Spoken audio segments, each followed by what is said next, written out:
后来，过来这件是一个不顺的警员，台中一个20岁姑娘啊，因为牵涉到社会秩序维护法，到这个派出所来做笔录。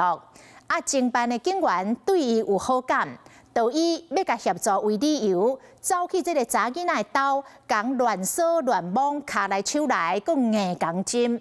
事后，佮ฮ็5000块互人，想要甲代志扫掉。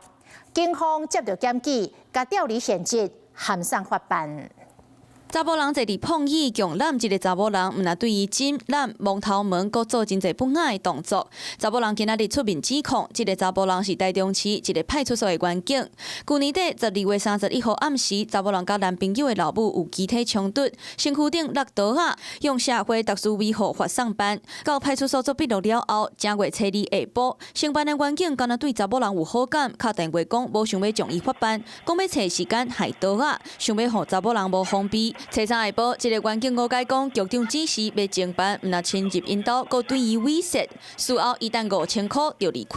他就说半个小时，然后给我5万块，然后叫我陪他出门。就是要跟你发生关系就对了，是这个意思吗？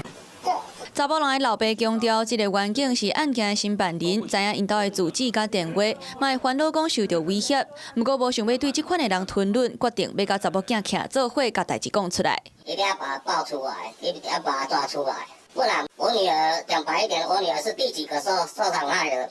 不知道。员警方指控做出这款的行为，警方已经介入侦办，先行调离原单位静候调查，由妇幼警察队主动介入侦办，后续依刑法强制猥亵罪来移送法办。